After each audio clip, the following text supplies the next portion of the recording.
Dadah. Assalamualaikum warahmatullahi wabarakatuh. Perkenalkan kami dari kelompok 1. Di sini kami akan mempresentasikan dan serta menjelaskan tentang transformasi Laplace atau Laplace transform.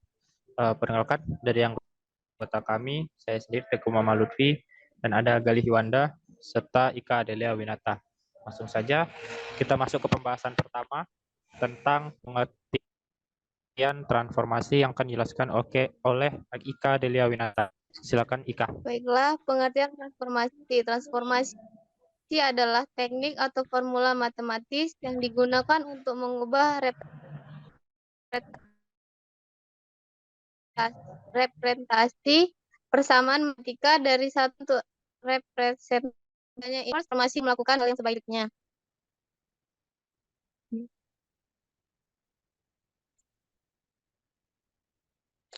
Latar belakang penggunaan transformasi. Transformasi diperlukan sebagai alat bantu untuk memecahkan persoalan matematika yang rumit. Penggunaan transformasi dan inversnya dapat diilustrasikan pada skema di bawah, yaitu permasalahan dalam bentuk sel, kemudian transformasi, solusi transformasi, inverse transformasi, dan yang terakhir adalah solusi permasalahan dalam bentuk asal.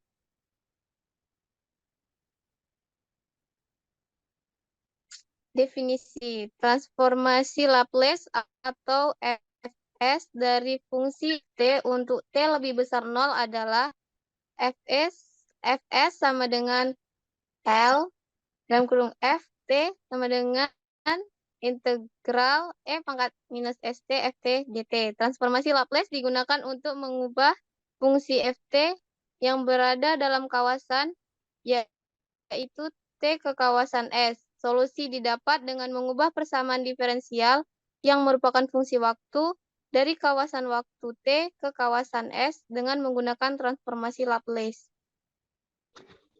Ya, selanjutnya tentang transformasi Laplace fungsi sederhana akan dijelaskan oleh Galih Hiwanda.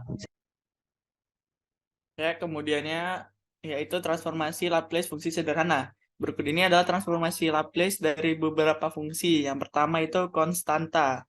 Transformasi Laplace dari sebuah konstanta C, Y, dan T. Menghasilkan C adalah untuk rumusnya sendiri bisa dilihat ya di layar. Sehingga menghasilkan suatu LC sama dengan C per S.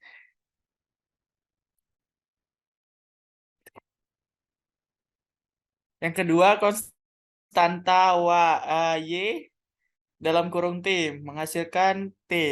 Nah, rumus ini bisa dilihat sendiri juga. Sepertinya tidak perlu dijelaskan juga ya. Jadi bisa dilihat sendiri. Itu hasilnya adalah LT sama dengan 1 S pangkat 2. Yang ketiga yaitu fungsi Y dalam kurung T menghasilkan T pangkat N.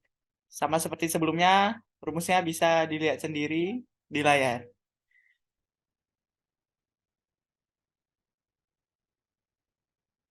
Dengan cara yang sama sehingga menghasilkan rumus yaitu L dalam kurung T pangkat N menghasilkan N faktorial per E pangkat N kurang 1. Yang keempat yaitu fungsi kosinus dan sinus. Fungsi kosinus dan sinus sendiri bisa dilihat juga di layar, sudah ditampilkan, yang menghasilkan L cos WT sama dengan S per S kuadrat ditambah W kuadrat. Tabel 1, transformasi Laplace dan beberapa fungsi sederhana. Yang pertama itu Y dalam kurung T sama dengan C, yaitu memiliki transformasi Laplace C per S. Yang kemudian Y dalam kurung T menghasilkan T, yaitu transformasi Laplace-nya adalah 1 per S kuadrat. Kemudian Y dalam kurung T sama dengan T pangkat N yang menghasilkan N faktorial per S pangkat N tambah 1. Kemudian Y dalam kurung T sama dengan E pangkat AT menghasilkan 1 per S kurang A. Kemudian Y dalam kurung T sama dengan cos WT, yaitu S per S kuadrat ditambah W kuadrat. Dan yang terakhir Y dalam kurung T menghasilkan sin WT sama dengan W per S kuadrat ditambah W kuadrat. Oke, selanjutnya akan saya jelaskan tentang syarat cukup kewujudan transformasi Laplace. Ya, agar dapat menyatakan syarat cukup untuk F dalam kurung T yang menjamin kewujudan LF dalam kurung T, diperkenalkan konsep kekontinuan bagian demi bagian atau piecewise continuity dan order eksponensial atau exponential order. Yang pertama, kekontinuan bagian demi bagian. Fungsi ft dikatakan kontinu bagian demi bagian pada suatu interval jika interval tersebut dapat dibagi menjadi sejumlah berhingga interval bagian di mana ft kontinu pada interval bagian ini dan limit fungsi ft untuk t mendekati titik akhir setiap interval bagiannya bernilai hingga. Yang kedua ada order eksponensial. Suatu fungsi ft dikatakan berbeda dalam order eksponensial untuk t lebih dari t. Untuk t kecil lebih dari t besar jika dapat ditentukan konstanta m dan alfa. Sehingga ft lebih kecil sama dengan me alfa pangkat alfa t. Untuk t kecil lebih besar daripada t besar. Dengan menggunakan kedua persyaratan tersebut, dapat dibuat teorema sebagai berikut, yaitu ada teorema 1, jika ft kontinu bagian demi bagian pada setiap interval berhingga 0 lebih kecil dari sama dengan t kecil, lebih kecil dari sama dengan t besar, dan berada dalam tingkat eksponensial untuk t kecil lebih besar dari t besar. Maka LFT ada untuk S lebih besar dari alfa.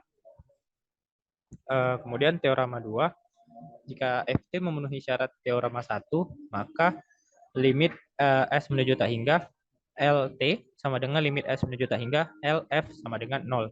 Hal ini menyebabkan bahwa jiwa lim S menuju tak hingga Fs tidak sama dengan 0. Maka Ft tidak dapat memenuhi syarat teorema 1. Baik, kemudian ada sifat-sifat transformasi Laplace. Yang pertama ada linearitas. Jika Ft dan Gt adalah sebuah fungsi dengan Fs sama dengan LFT sama dengan integral 0 menuju tak hingga E pangkat min ST, FT, DT, dan G dalam kurung S sama dengan LGT sama dengan integral 0 menuju tak hingga E pangkat min ST, GT, DT. Maka L tambah S dan BGS. Kemudian ada pergeseran dalam S. Bisa dilihat sendiri ya. Dalam S dan inverse-nya. Kemudian ada integrasi. Bisa dilihat sendiri sifat transformasi ini. Oke, selanjutnya ada integral konvolusi. Bisa dilihat sendiri. Ini jika inverse transformasi Laplace dari fungsi Fs dan Gs adalah Fs dan Gt dengan L min 1 Fs sama dengan Ft dan L min 1 Gs sama dengan Gt. Maka menjadi rumus di bawah ini. Baik, selanjutnya. Berikut adalah salah satu contoh soal ya, yaitu mencari transformasi Laplace dari fungsi berikut. Bisa dilihat sendiri, ini dia untuk soal yang pertama, ada Ft sama dengan sin T cos T. Jawabannya dari sini, jika sin T dan cos T itu setengah sin 2 kali T. Maka hasilnya akan menjadi seperti ini. Selanjutnya untuk soal nomor 2-nya, berikut ini jawabannya. Dan juga soal untuk nomor 3. Sekian dulu presentasi dari kami tentang transformasi Laplace. Lebih dan kurang kami mohon maaf. Kami ucapkan Assalamualaikum warahmatullahi wabarakatuh.